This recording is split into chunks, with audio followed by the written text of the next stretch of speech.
जो कि एक लड़की में हमने प्रेम प्रसंग किया था।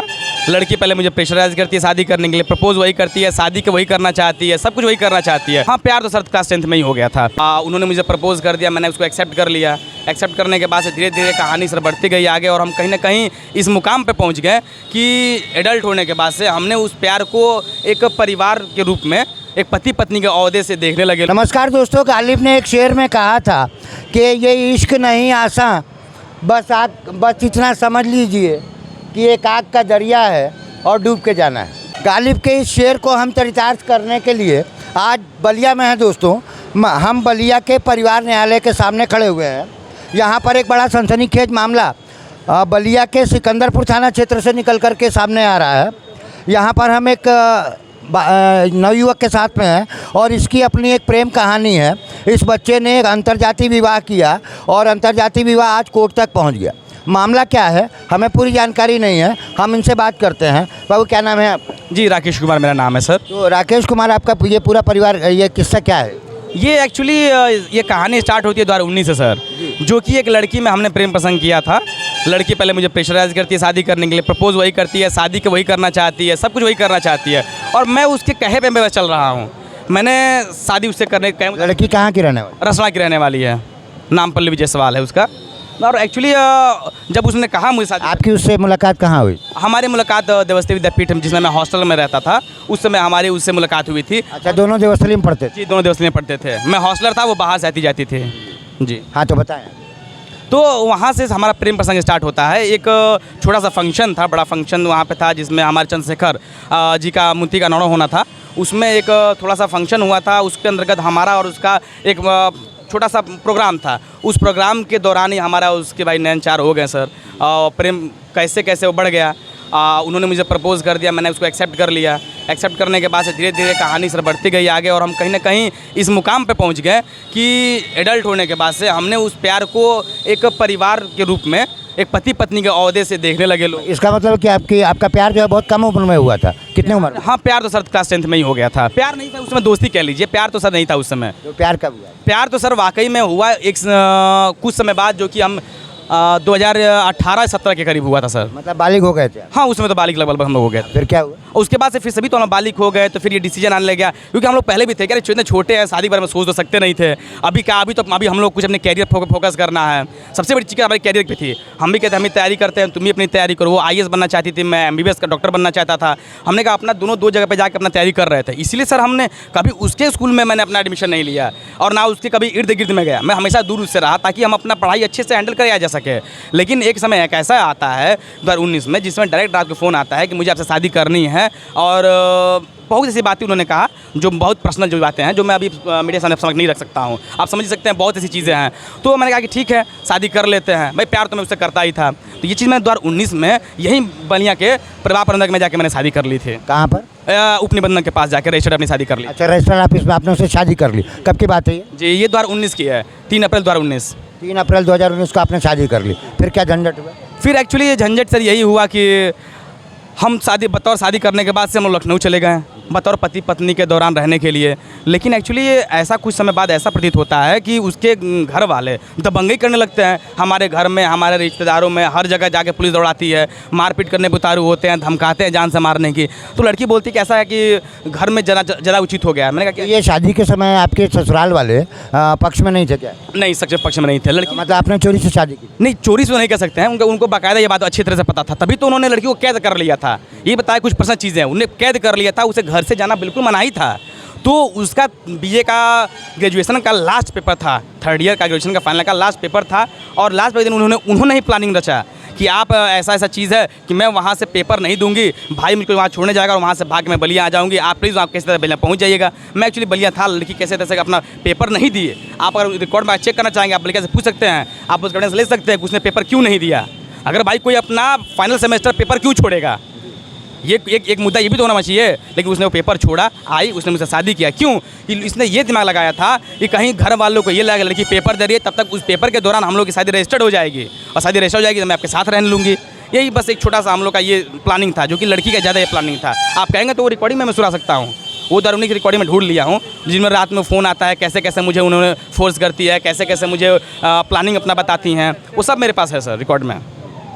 देखिए दोस्तों, प्यार करना बहुत आसान है, लेकिन प्यार को निभा लेना अपने आप में कितनी कठिन प्रक्रिया है, क्योंकि प्यार तो रास्ते चलते हो जाता है। ये एक तरीके का केमिकल रिएक्शन भी कह सकते हैं आप, है ना। इसका कोई टाइम नहीं होता, इसका कोई मुहूर्त नहीं होता, ये किसी के कहने पर नहीं किया जाता। ऑटोमेटिकली जो है वो एक व्यक्ति दूसरे व्यक्ति से प्यार करता है, हर अपोजिट जेंडर एक दूसरे से प्यार करता है। तो कहीं ना कहीं यदि इन लोगों में इतने लंबे समय से प्यार था, कक्षा 10 में पढ़ने वाले बच्चों का आपस में प्यार होता है, और ये बच्चे आगे चल करके जब ग्रेजुएशन या अंडर ग्रेजुएट होते हैं तो अपनी मर्ज़ी से जब शादी करते हैं, परिवार वालों की मर्ज़ी उसमें शामिल नहीं होती है, तो परिवार वाले उसके बाद इनके परिवार को तोड़ने का काम करते हैं। क्यों करते हैं, हम इनसे पूछते हैं। तो मामला कोर्ट तक कैसे पहुंच गया? ये मामला कोर्ट के इसलिए पहुंच गया कि जब हम लोग बतौर पति पत्नी और एक इतनी खुशहाल ज़िंदगी अब व्यतीत करने लगे थे, क्योंकि अभी तो हम दूर रहते थे, उनको भी घर को भली भात पति थी। ये बात को अच्छे से उनको पता था कि हाँ भाई, जो 13 साल लड़का रह रहा हो, कहीं ना कहीं किसी न किसी मोड़ पर पकड़े जाते थे, मोबाइल पढ़ाता था तो भी पिटाती थी। ऐसे बहुत ऐसी चीज़ें हैं जो हम लोग को बहुत अंतर्गत है। उसके माता से हमारी बात होती थी, उसके भाई से बात, आप कह सकते हैं, मैं बाद में दिखा सकता हूँ प्रूफ में। लेकिन हाँ, उनको जब ये बात पता चली कि लड़की भागने के तौर पर है, ये बात हमको नहीं पता लड़की भागेगी। हाँ, लेकिन जिस शादी के फोर्स किया, मैंने कहा पहले भाई को पहले मना लो, अपने माता पिता को पहले मना लो, समझा लो। उन्होंने कहा कि आने की जरूरत भी नहीं है, मैंने जितना फोर्स करना था उतना मैंने कर लिया, मैंने देख लिया। आप मेरे घर वालों अच्छी तरह जानते हैं कि मैं जानती हूँ। मैंने कहा हाँ, अपने घर तो तुम अच्छी तरह से जानती ही हो। उसके बाद से सर एक्चुअली उसने प्लान बना लिया कि नहीं, मुझे बस शादी करनी है, चाहे एक बार शादी रजिस्टर्ड हो जाएगी, फिर हम देख लेंगे, मिलकर लड़ लेंगे। तो हमें शादी रजिस्टर्ड किया, रजिस्टर्ड के बाद हम लोग लखनऊ चले गए। लखनऊ रहने के दौरान ही तो सर दिक्कत हुई। आते हैं, हमने हाई कोर्ट में जाता, देखिए उनकी दबंग गई। जब हम लोग हाई कोर्ट में पहुंच गए, प्रोटेक्शन के लिए पहुंच गए, और कोर्ट ने मुझसे ये कहा कि आप 161 का बयान कराइए। उसी बीच ऑर्डर लेके हम तो चलो अब बलियाँ चलेंगे, रसना चलेंगे, अपना 64 का बयान करवाएंगे। तो लड़की के परिवार वालों ने आपके ऊपर मुकदमा कराया था? नहीं, हम मुकदमा दायर किया था, लेकिन उसको एक समय के लिए स्टे कर दिया गया। लड़की के स्टेटमेंट के बाद से हाईकोर्ट ने स्टे कर दिया। उसके बाद से हम जैसे उसको लेके आने वाले थे, उससे पहले उसके घर वाले पहुँच जाते हैं, एड्रेस पता करके। उसका बढ़िया से मुझे कूटते हैं, पैर मेरा टूटता है, टूटने के बाद मैं बेहोश लाचार हो जाता हूँ। फिर लड़की को सब लेके आते हैं, और जो 64 के बयान मुझे कराना था वो लड़की से करवाते हैं। तो आपके साथ जो मारपीट की घटना हुई, उसकी आपने पुलिस में रिपोर्ट वगैरह? यार है सर उसकी। अभी तो देखिए मौके पे एनबी जारी है उन दोनों पे, उसके चाचा पे, उसके भाई पे एनबी जारी है अभी मौके पे। लेकिन देखिए उनकी दबंग गई। अभी भाई कोर्ट में उसका आया था, पुलिस को पता नहीं चल रही है कि उसका भाई कहाँ है, और उसका भाई है कि इधर उधर हर जगह घूम रहा है। गुंडई तो सर वो कर रहे हैं, क्या पुलिस उसका सपोर्ट कर रही है? मैं तो आवाज़ उठा सकता हूँ, हमें तो ये लगता है कि पुलिस सपोर्ट कर रही है। जिस पे सर 3 बार एमडब्ल्यू जारी हो चुका है कोर्ट से, पुलिस स्टेशन से ये लिख के जाता है कि हमने वहाँ पे छापा मारा, लेकिन नहीं पाया गया। लेकिन मैं लड़का अभी कोर्ट में आया था, उसका चाचा कोर्ट में, चाचा वहाँ पर शादी कर रहा है, वीडियो में भी देख सकते हैं। चाचा पकड़िए, कैसे पुलिस नहीं जान रही है, मैं कैसे पता कर लगा ले रहा हूँ। ये दबंगई होती है ना, एमडब्ल्यू जारी होने के बावजूद भी दूसरी शादी करना, एक क्राइम करने के बावजूद भी दूसरी क्राइम करना, ये असली क्राइम है ना। उत्तर प्रदेश में प्यार करना गुनाह है क्या? उत्तर प्रदेश में प्यार करना अपराध है क्या? इस तरीके के बच्चों की ज़िंदगी यदि किसी लड़की के द्वारा बर्बाद की जाती है, इस पर बुलडोजर क्यों नहीं चलता योगी जी? कैसा कानून है कि महिलाओं के लिए आयोग बना हुआ है, महिलाओं की सुरक्षा के लिए तरह तरह के कानून बने हुए हैं, और ऐसे बच्चों के लिए कोई कानून नहीं है। ऐसे बच्चों का यदि आज मर्डर हो जाए, यदि ये खून हो जाए, क्या होगा? ये खून होगा, ये हो भी सकता है, इस तरीके की व्यवस्था ये हो भी सकती है।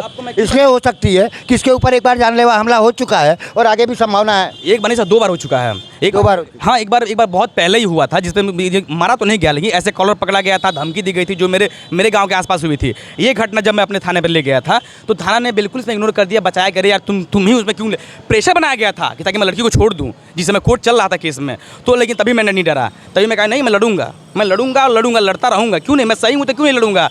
अच्छा, इस बार देखिए, मैं जब गया था मैरवा थाने के पास, मैरवा ने मुझे सिकंदरपुर थाने में भेज दिया। सिकंदरपुर ने ये कह के पला झाड़ लिया कि ये केस रसड़ा का है, आप रसड़ा थाने जाइए। मैं रसड़ा भी, मैरवा से क्या संबंध है? मैरवा में एक्चुअली शादी वहाँ पे हो रही थी ना, आपकी शादी वहाँ हुई थी? लड़की की शादी जबरदस्ती अभी वहाँ कर रहे थे, मैरवा में, बिहार में ले जाके शादी कर रहे थे। कब की बात? ये 22 अप्रैल की बात है। ये 22 मतलब आपसे शादी के बाद उन्होंने दूसरी शादी कर रही, हाँ करना चाह रहे थे, वो दूसरी शादी कर रहे थे छुपा के मुझसे। लेकिन मौके पर मुझे 2 दिन पहले पता चलती है, उसके बाद मैं बौखलाता हूँ। मैं लखनऊ में था, लखनऊ से भागता हुआ मैं यहाँ पे आता हूँ, एसपी को लेटर देता हूँ कि सर मेरा नहीं कर सकती है, मैं जा रहा हूँ उनके घर में, ये सारी सर रोक लीजिए, जब तक हम ये डाइवोर्स दिला दीजिए। लेकिन सर ये कहीं ना कहीं बहुत ही गलत हो रही है सर, ये तो कानून की धज्जियाँ उड़ाई जा रही है सर। ऐसी गुंडागर्दी तो सर बिल्कुल जायज़ नहीं है। आप बलिया एसपी से मिले? जी, मैं बलिया एसपी कार्यालय में मैंने ये लेटर दिया। उसके बाद ये लेटर मैं सिकंदरपुर में थाने पे दिया है। सिकंदरपुर ने ये कहा कि आप वहाँ पे जाइए, वहाँ पर रोकिए। वहाँ रुकने गया हूँ तो वो करिए, तो मैटर यूपी का है, आप यूपी में जाइए ना। हमें कहा ठीक है सर, यूपी में जाते हैं। यूपी में मैं आता हूँ अपने थाने पे। थाने वाले क्या कहते हैं, लड़की कहाँ से गई, तो लड़की सर रसना से गई है, उसके परिवार में है, तो आप रसना थाने पे जाइए। और जब मैं रसना थाने पे जाता हूँ तो वो कहते हैं आप कहाँ से हो, लड़की की पत्नी है, तो पत्नी है तो सर आप सिकंदरपुर से करिए। सर ये करके मुझे बस घुमाया जा रहा था, घुमाया जाता। सर मैं सुबह 7 बजे से दौड़ रहा था, शाम के 3 बजे तक मैं अपने यूपी में घुमा हूँ पुलिस का शासन लेने के लिए कि सर कोई तो है। या तो आप मुझे ये लॉन्च करके बता दीजिए कि सर मैं वहाँ पे जाता हूँ, कोई अनहोनी हो भी जाती है तो सर आप मुझे ब्लेम कर सकते हैं। ये हो सकता है मुझे मार दिया जाए, एक बार तो पैर तोड़ दिया सकता, वहाँ पे जान से मुझे मारा जा सकता था। उसके बाद से सर क्या लेकिन पुलिस तभी मैंने सपोर्ट नहीं किया, यार तुम जाओ यार कुछ नहीं होगा। उसके बाद से फिर मैं गया हूँ मेहराबाद थाने के पास। लास्ट में फिर मेरा सेवा गया, सर मेरा पुलिस ने तो मना। एक बात मेरी समझ में नहीं आई कि आपकी पत्नी ने आपसे अंतर्जातीय विवाह किया, प्रेम किया, और लगभग घर वालों को सबको मालूम भी था उनके, तो उसके बाद में कैसे विरोध उन्होंने चालू कर? आखिर क्या कारण रहा हो? अब ये कारण तो सबके घर वाले ही बताएंगे, या कास्टिज्म उस समय बाद में दिखने लगा, शादी के बाद जो मेरे पास रह गई, उसके बाद कास्टिज्म दिखा। देखिए दोस्तों, हम आपको बताते चलें कि ये बच्चा जो है वो दलित समुदाय से है और बच्ची जो है वो जायसवाल समुदाय से है, तो ओबीसी में है। और ये जो पल्लवी जायसवाल जो बिटिया है जिसका ये नाम बता रहे हैं, कहीं ना कहीं इस बच्चे से बहुत ज़्यादा प्रेम करती थी। कई बार उसने जो है फोर्स करके इनसे शादी की, और शादी करने के बाद मामला जो है वो परिवारजनों के दबाव में यहाँ परिवार न्यायालय तक पहुँचा। तो अभी परिवार न्यायालय में क्या स्थिति है आज की डेट में? आज की डेट में परिवार न्यायालय में उसका एक बयान होना था जिसमें ये काफ़ी समय से हो रहा था। क्या बयान? बयान उसका यही होना था कि अपना आइए, पक्ष तो रखा, हमारा पक्ष जितना रखना था वो रख दिया गया है, अब अपना पक्ष आके रखिए ना। लेकिन उन्होंने क्या किया, पहले तो उन्होंने डेट लंबा ले लिया। मामला बलिया न्यायालय तक आता है, और बलिया न्यायालय तक क्यों आता है? यदि पति पत्नी है ये, तो इनकी पत्नी की दूसरी शादी कराना अपने आप में गैर संवैधानिक है, गैर कानूनी है। उनके ऊपर मुकदमा क्यों नहीं हुआ? अभी तक कोई मुकदमा हुआ? बिल्कुल नहीं हुआ सर, कोई मुकदमा नहीं हुआ। कोई मुकदमा नहीं हुआ। ये बच्चा न्याय पाने के लिए सिकंदरपुर थाने से लगा करके रसना कोतवाली तक, रसना कोतवाली से लगा करके नेपाल के मैरवा तक दौड़ता रहा।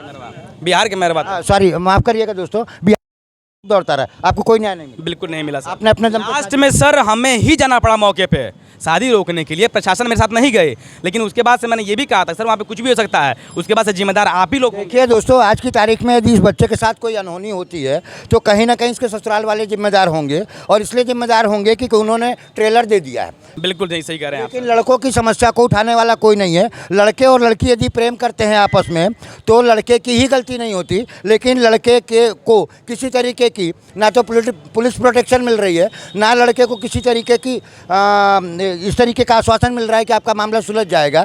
लड़की के परिवार वाले यहाँ मौजूद हैं जिनके ऊपर नॉन बेलेबल ऑफेंस है, और ये आराम से घूम रहे हैं, पुलिस उनको गिरफ्तार नहीं करती। बिल्कुल नहीं कर रही है सर। एसपी तक मैंने कई बार लेटर भिजवा चुका है, लखनऊ कोर्ट से मैंने 4 बार एमिट जारी कराया है, 4 बार एमिट में लौट के जाता है। दोस्तों, हम इस लड़के के वीडियो को करने के लिए 50 किलोमीटर दूर से आए हैं, और इसलिए आए हैं दोस्तों कि इस बच्चे को भी न्याय मिलना चाहिए। जिस तरीके से लड़कियों को न्याय मिलता है उसी तरीके से लड़कों को भी न्याय मिलना चाहिए। योगी जी, आपके राज्य में यदि ऐसे कानूनों पर बुलडोजर नहीं चलेगा तो इन बच्चों को न्याय नहीं मिलेगा। दोस्तों, मैं हूं हरिओम श्रीवास्तव और आप देख रहे हैं मेरा यूट्यूब चैनल यूनिक न्यूज़ 1। बहुत बहुत धन्यवाद।